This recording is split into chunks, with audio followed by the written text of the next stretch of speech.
नमस्कार, स्वागत है आपका बड़ी खबर में। मैं हूं आपके साथ चेतन पाठक। इस बुलेटिन में हम बात करेंगे दिन की 4 बड़ी खबरों की। पहली खबर पानीपत से है, जहां पानीपत हरियाली तीज महोत्सव कार्यक्रम का आयोजन हुआ है। दूसरी खबर चंडीगढ़ से है, जहां कांग्रेस विधानसभा में सीईटी का मुद्दा उठाएगी। तीसरी खबर फरीदाबाद से है, जहां बाल मजदूरी को लेकर प्रशासन अलर्ट है। और चौथी खबर बल्लभगढ़ से है, जहां सब्जियों के दामों में गिरावट आई है। लोगों को महंगाई से कुछ राहत तो जरूर मिली है।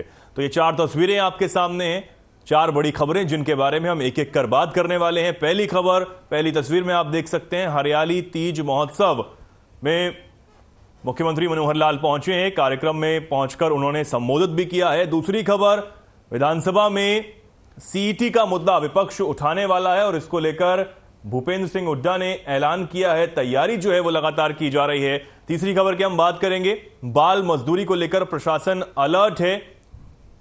और चौथी खबर, सब्जियों के दामों में गिरावट आई है। बताया जा रहा है कि टमाटर के दाम जो अभी 200 से 250 रुपए किलो टमाटर बिक रहा था, वो अब 50 से 60 जरूर हुआ है। कुछ राहत लोगों को जरूर मिली है। तो ये 4 बड़ी खबरें जिनके बारे में हम एक एक कर बात करेंगे। 4 तस्वीरें आपके सामने हैं। हरियाली तीज महोत्सव यहां पर आयोजित हुआ, जिसमें सीएम मनोहर लाल पहुंचे। उन्होंने लोगों से बातचीत की, लोगों को संबोधित किया है।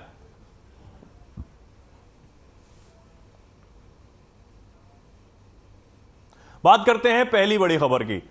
हरियाली तीज के रंग में पूरा हरियाणा सराबोर है। हरियाली तीज के त्योहार को मनाने के लिए राज्य स्तर पर पानीपत में भव्य कार्यक्रम आयोजन किया गया।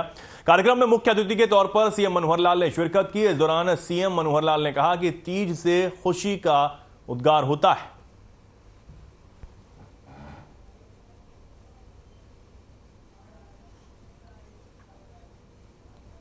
आज ये तीज का त्योहार,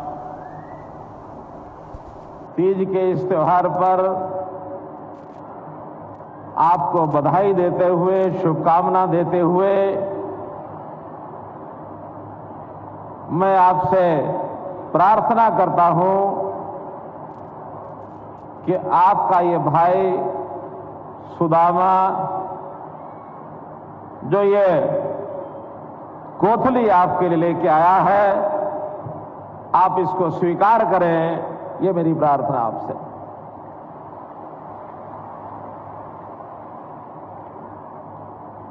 जैसे हमारी परंपरा है कि इस कोथली से बहनों की सुख समृद्धि का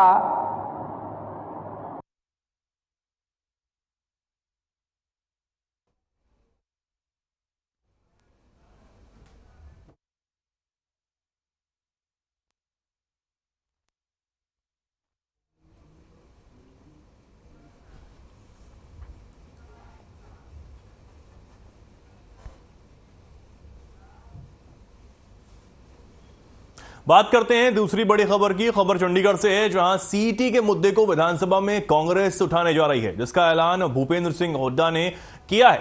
जहां उन्होंने कानून व्यवस्था और नो हिंसा पर सरकार से जवाब मांगा है। इसके साथ ही बाढ़ और मुआवजे पर चर्चा के लिए कांग्रेस विधायकों ने प्रस्ताव दिए हैं। उसको कंपनसेशन भी नहीं मिला और फ्लड क्यों, ये बहुत सारे मुद्दे हैं, क्योंकि सरकार से हर वर्ग विमुख है और जो सरकार के फैसले रहे हैं सारे जन विरोधी रहे हैं।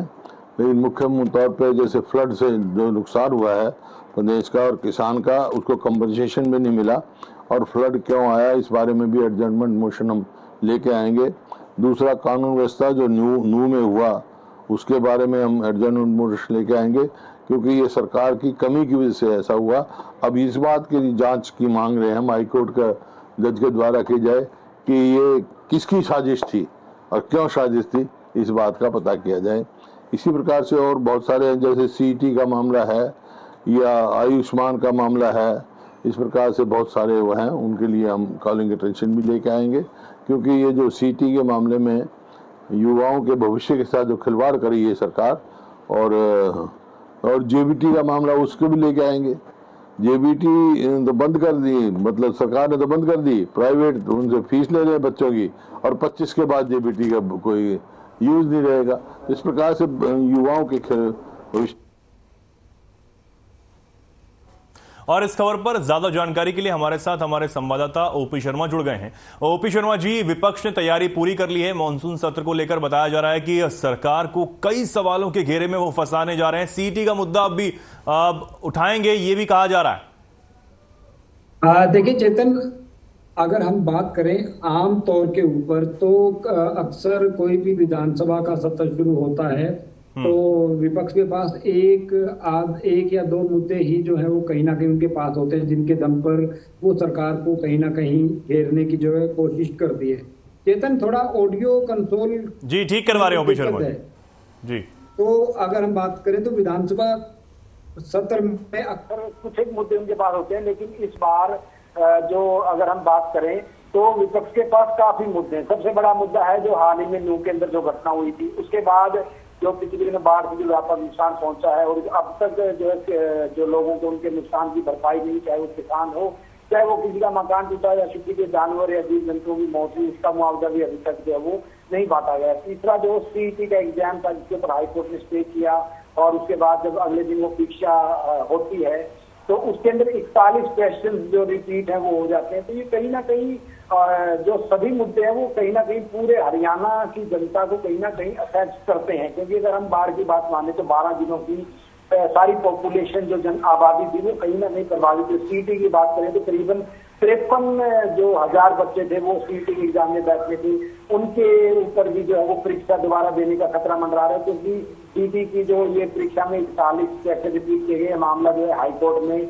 जो है पहुंच गया है। वहीं अगर नूह हिंसा की बात करें तो ये मुद्दा इंटरनेशनल लेवल पे जो है उस तक उठा था। तो ये कुछ ऐसे मुद्दे हैं जो कहीं ना कहीं जनता से सीधे जुड़े हुए हैं, जिनको लेकर हरियाणा की कांग्रेस सरकार ने, हरियाणा की कांग्रेस पार्टी ने जो है अपनी पूरी तैयारी जो कर रखी है। तो अगर इस बार 2 दिन पहले ही जो है वो चंडीगढ़ में हरियाणा कांग्रेस की एक बैठक हुई थी, जिसके अंदर सभी मुद्दों के ऊपर विस्तार से चर्चा की, कितने पोलिंग अटेंशन लगानी है, कितने जो है वो अर्जन सदन प्रस्ताव लगाने हैं, कितने सवाल पूछे जाएंगे, कितने शॉर्ट टर्म है और एक प्राइवेट मेंबर बिल भी जो है कांग्रेस की तरफ से जो है लगाने की बात सामने आ रही है। बहरहाल अब देखने वाली बात यह होगी कि कांग्रेस ने अपनी तैयारी जो पूरी कर ली है, लेकिन अब भारतीय जनता पार्टी की जो सरकार है, बीजेपी की जो सरकार है, वो अपनी तैयारी किस तरीके से करती है। जाहिर सी बात है जब इतने बड़े मुद्दे हैं और कांग्रेस अपनी रणनीति तैयार कर रही है तो कहीं ना कहीं सत्ता पक्ष भी जो वो तैयार करेगा। उम्मीद की जा रही है कि मंगलवार को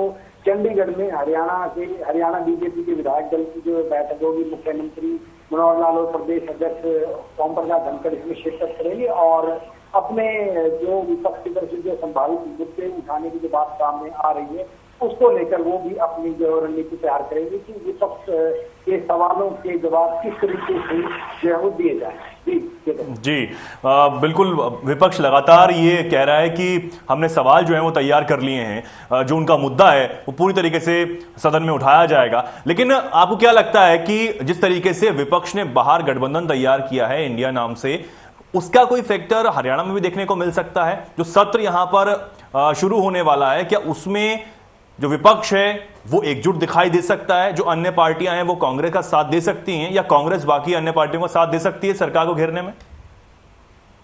देखिए चेतन, हरियाणा के अंदर अगर हम बात करें तो इंडिया का जो है वो कोई आधार अभी तक दिखाई नहीं दे रहा है, क्योंकि हरियाणा की बात करें तो हरियाणा के अंदर जो विपक्ष की बात करें तो विपक्ष में एकमात्र सबसे बड़ी पार्टी कांग्रेस है, उसके बाद जो दूसरी पार्टी है इंडियन नेशनल लोकदल, जिसका एक ही विधायक है। वहीं बाकी सभी बात करें तो एक और निर्दलीय विधायक है जिसका नाम है महन से कलराज कुंडू, वो भी विपक्ष में बैठे हैं। बाकी अगर हम बात करें तो आज के दिन भारतीय जनता पार्टी के पक्ष में कुल 90 में से 58 विधायक हैं। तो इंडिया का जो है वो असर जो है अभी हरियाणा विधानसभा में बिल्कुल देखने को जो है वो नहीं मिलेगा, क्योंकि कांग्रेस ही एकमात्र सबसे मजबूत पार्टी है। यदि हाँ अगले लोकसभा चुनाव को देख के हरियाणा में बात करें तो आम आदमी पार्टी जो है पिछली बार करीबन 3% के आसपास चुनाव जो उसने सीटें ली थी, तब पिछले लोकसभा में उन्होंने जननायक जनता पार्टी के साथ जो 4 सीटों के ऊपर गठबंधन भी जो किया है, जिसमें गुरुग्राम फरीदाबाद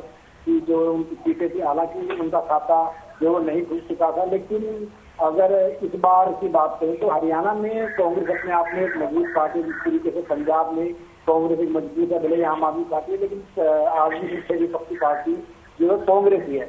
तो अगले लोकसभा चुनाव से पहले हरियाणा में किस तरह के सिनेरियो बदलते हैं, आम आदमी पार्टी को कितनी टिकटें दी जाती हैं, ये कुछ ऐसे मुद्दे हैं जिनके ऊपर इंतजार करना होगा। जी ओपी शर्मा जी, नूह हिंसा का जो पूरा मामला है उसको लेकर भी सरकार पर कई सवाल खड़े होते हैं, चाहे वो मुन्नू मानेसर का वीडियो वायरल हो, हालांकि बिट्टू बजरंगी को गिरफ्तार किया गया है, पूछताछ उससे जारी है, जो कार्रवाई प्रशासन कर रहा है वो तो की जा रही है। ठीक है ओपी शर्मा जी, आता हूं मैं आपके पास आता हूं। हमारे साथ विधानसभा अध्यक्ष ज्ञानचंद गुप्ता जी जुड़ गए हैं। ज्ञानचंद गुप्ता जी, बहुत स्वागत है आपका। ज्ञानचंद जी, कांग्रेस की तरफ से कहा जा रहा है कि जो आने वाला मॉनसून सत्र है उसमें उनकी तैयारी पूरी है, विपक्ष तैयारी कर चुका है और सरकार को सवालों के घेरे में फंसाया जाएगा, चाहे वो सीईटी का मुद्दा हो या नूह हिंसा का मामला हो। क्या कहेंगे सर इस पर? देखिए, ये सरकार का मामला है या विरोधी पक्ष का मामला है, इस बारे में मैं कुछ नहीं कह सकता, लेकिन मैं इतना कह सकता हूं कि जो कार्रवाई है सदन की वो ठीक ढंग से चलेगी, इसमें मुझे कोई आशंका नहीं है। आपस के अंदर विधानसभा के अंदर ये, लेकिन सत्ता पक्ष क्या कर रहा है, विपक्ष क्या कर रहा है, ये तो उनकी अपनी रणनीति है। ज्ञानचंद जी, एक बार ये भी कहा जाता है कि जो इनेलो से विधायक हैं अभय सिंह चौटाला, वो भी जी, आवाज आ रही है सर आप तक? हाँ जी, हाँ जी। मैं ये पूछ रहा हूं सर कि जो इनेलो से विधायक हैं, एक विधायक है अभय सिंह चौटाला, वो ये कहते हैं कि हर बार उनकी बात सुनी नहीं जाती है, उनको बाहर कर दिया जाता है, जो वो बात बोलने आते, जनता की बात रखने आते हैं, वो नोकझोंक में खत्म हो जाती है। ऐसा है, देखिए, हर विधायक की एक समय सीमा है जी, वो उनकी जो पार्टी की स्ट्रेंथ है उसके बाद उसके अनुसार उसकी टाइम तय होता है किसी भी पार्टी का। तो वो अब जो उनकी समय की सीमा है या जितना उनका समय है उसमें बोले, कोई दिक्कत नहीं है हमें, लेकिन जब सीमा का अतिक्रमण होता है तो फिर मुझे रोकना पड़ता है। वो तो एक सदन की जो मर्यादा और गरिमा बनाए रखने के लिए जो आवश्यक है वो बहुत जरूरी है, और सदन ठीक ढंग से चले वो मेरी जिम्मेवारी है। तो इसलिए कोई समय किसी और जो विधायक है, एक क्योंकि पार्टी के विधायक है, अब जिस पार्टी के 30 विधायक हैं उनको 30 मिनट का समय है, यदि तो उनके इससे 1 मिनट का समय आता है तो वो उसके अनुसार समय की सीमा में बोले तो हमें कोई दिक्कत नहीं है, लेकिन उनको समय का अतिक्रमण ना करें और अपनी बात रखें अच्छे ढंग से, तो हमें कोई आपत्ति नहीं है। जी ज्ञानचंद जी, क्योंकि मॉनसून सत्र यहां पर होने जा रहा है और चुनाव भी जल्दी हैं, हरियाणा विधानसभा चुनाव भी हैं, साथ ही लोकसभा चुनाव भी हैं, सभी दल चुनाव की तैयारियों में भी लगे हुए हैं, कई सवाल यहां पर पूछे जाएंगे और जवाब भी सरकार जो है वो देने का प्रयास करेगी। किस तरीके से आपकी तरफ से सदन में जो कार्रवाई है बराबर समय दिया जाए, ये सब कैसे सुनिश्चित? मैं तो आपके माध्यम से सभी माननीय सदस्यों से निवेदन करना चाहता हूँ कि समय का सदुपयोग करें। समय में जो चर्चा है किसी भी विषय के ऊपर अच्छे ढंग से चर्चा करें और चर्चा में सभी लोग भाग लें, लेकिन हल्ला गुल्ला हंगामा को, सदन की मर्यादा को लांघना ये उचित नहीं है। मेरा सभी से निवेदन है कि अपनी सदन की मान मर्यादा का ख्याल रखते हुए सदन में चर्चा करें तो अच्छा रहेगा। ठीक है, बहुत धन्यवाद ज्ञानचंद जी आपका हमारे साथ जुड़ने के लिए। ओपी शर्मा जी, आपका भी बहुत धन्यवाद हमारे साथ जुड़ने के लिए और ये जानकारी हम तक पहुंचाने के लिए। आगे बढ़ते हैं। फरीदाबाद में बाल मजदूरी को लेकर लगातार प्रशासन पूरी तरीके से अलर्ट नजर आ रहा है। समय समय पर शिकायत के आधार पर बाल मजदूरी को रोकने के लिए अधिकारियों द्वारा स्पेशल ड्राइव चलाई जाती है और इसी कड़ी में बीते कल सेक्टर 24 में जब सब इंडस्ट्रियल इलाके में स्थित एक कंपनी में 2 मासूम बच्चों की बाल मजदूरी की शिकायत पर मौके पर पहुंचे, जहां चिल्ड्रन हेल्पलाइन और स्टेट क्राइम की टीम ने कार्रवाई करते हुए कंपनी संचालक के खिलाफ मामला दर्ज किया। तो वहीं दोनों बच्चों को बाल गृह में भिजवा दिया गया। आगे की कार्रवाई पुलिस द्वारा अमल में लाई जा रही है।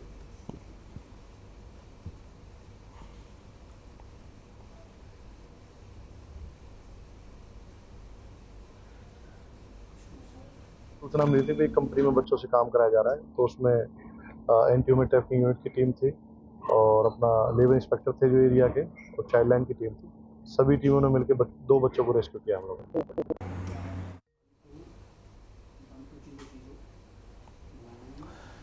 तो इलाके में स्पेशल ड्राइव यहां चलाई जा रही है। आपको बता दें, फरीदाबाद से खबर जहां कंपनी संचालक के खिलाफ मामला दर्ज हुआ है। बाल मजदूरी को लेकर प्रशासन पूरी तरह अलर्ट है। यहां 2 मासूम जो बच्चे हैं उनसे बाल मजदूरी करवाई जा रही थी, ये बताया जा रहा है। अब उन्हें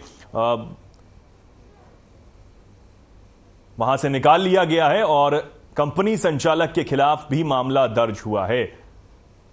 तो बाल मजदूरी के जो मामले हैं वो यहां कुछ अभी भी नजर आ रहे हैं, लगातार बढ़ते हुए चले जा रहे हैं। इसको लेकर प्रशासन पूरी तरह अलर्ट है और ऐसे छापेमारी कर इन बच्चों को रेस्क्यू किया जा रहा है।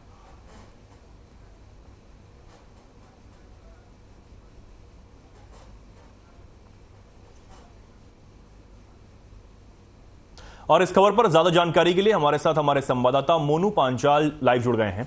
मोनू, क्या कुछ ये पूरा मामला है? हालांकि हम देख रहे हैं किस तरीके से बाल मजदूरी के जो मामले हैं लगातार बढ़ते चले जा रहे हैं, इसमें पुलिस ने कैसे कार्रवाई की है, कैसे पता लगा?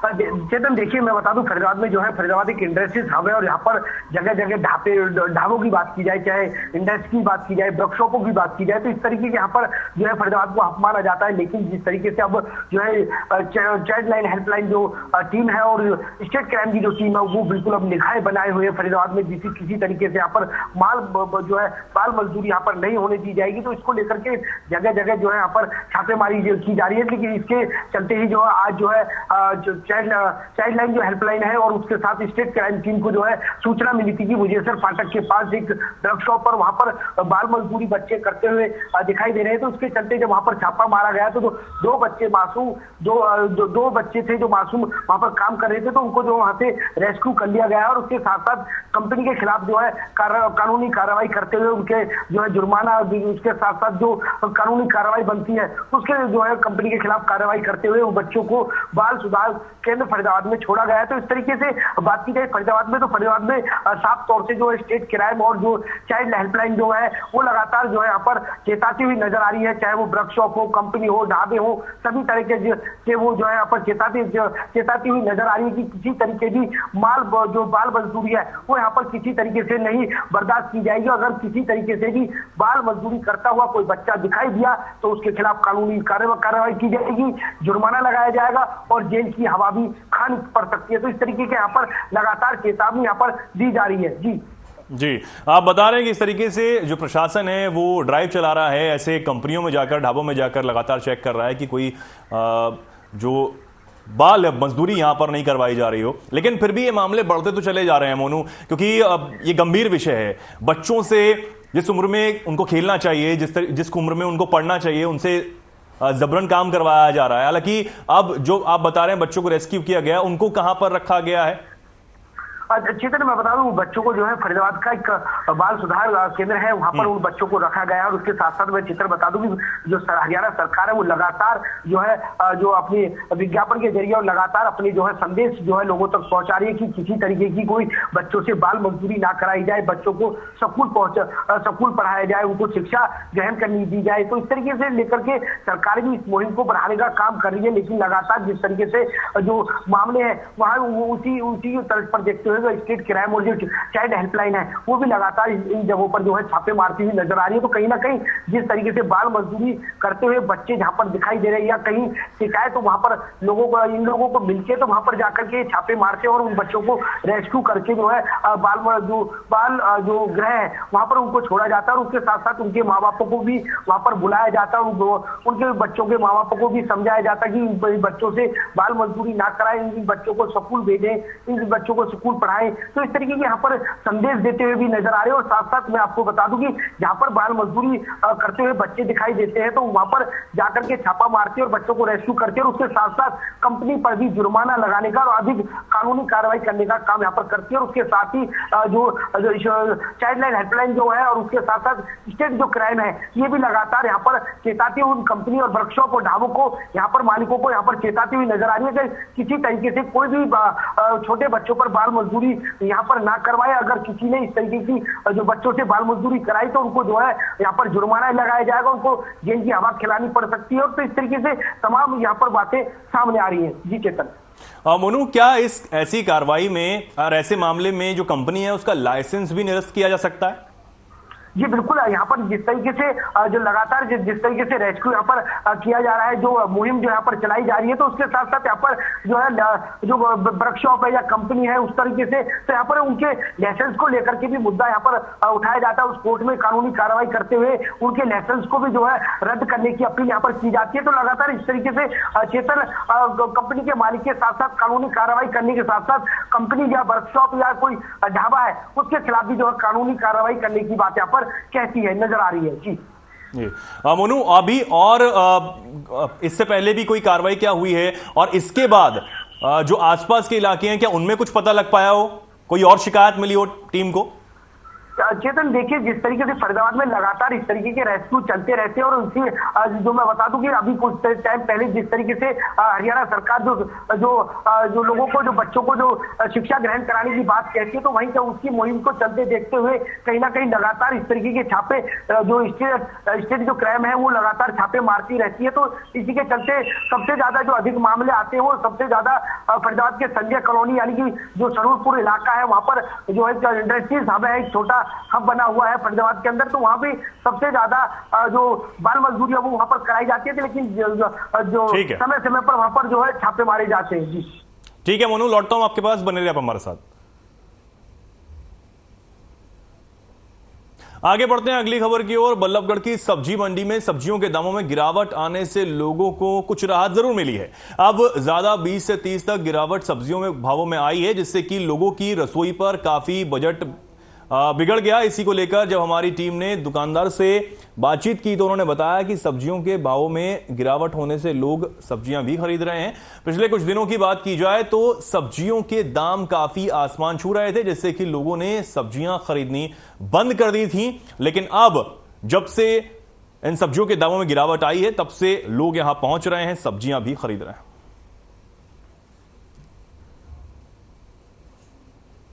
मोनू हमारे साथ बने हुए हैं इस खबर पर भी। मोनू, मैं आपके पास आना चाहूंगा। पिछले दिनों जिस तरीके हमने देखा कि टमाटर के दाम 200, 300 तक, 250 तक पहुंच चुके थे, लेकिन अब कुछ राहत मिली है। क्या कुछ माहौल देखा जा रहा है सब्जी मंडियों में? लोग पहुंच रहे हैं सब्जियां लेने और जो पहले पाव भर सब्जी ले रहे थे क्या वो 1 किलो 2 किलो तक ले पा रहे हैं? देखिए चेतन, मैं आपको बता दूं कि जिस तरीके से गृहिणी जो महिलाएं हैं उनके चेहरे पर खुशी दिखाई दे रही है, उनके चेहरों पर खुशी जो है आती हुई दिखाई दे रही है। क्योंकि जिस तरीके से बात की जाए तो बीते कुछ टाइम की पहले बात की जाए तो जिस तरीके से सब्जी के दाम लगातार बढ़ते जा रहे थे, क्योंकि गरीब की थाली से सब्जी बिल्कुल गायब हो चुकी थी। क्योंकि टमाटरों की भाव की बात की जाए तो 300 रुपए 250 रुपए किलो तक बिक रहा था। यहाँ तक की मटर की बात की जाए तो मटर भी जो है 150 से 200 रुपए किलो जो है बिक रहा था। तो तमाम सब्जियां जो लगातार 100 के अधिक जो है पहुंच चुकी थी, लेकिन अब धीरे धीरे वो सब्जियों के दाम अब घटते हुए दिखाई दे रहे हैं। क्योंकि अब 4 लोगों के जो गरीब की थाली में अब सब्जी वापस आती हुई नजर आ रही है। क्योंकि जिस तरीके से अब टमाटरों की बात की जाए तो टमाटर अब 50 से 60 रुपए किलो यहाँ पर बिक रहा है, और मटर की बात की जाए तो मटर 80 रुपए किलो यहाँ पर बिक रहा है।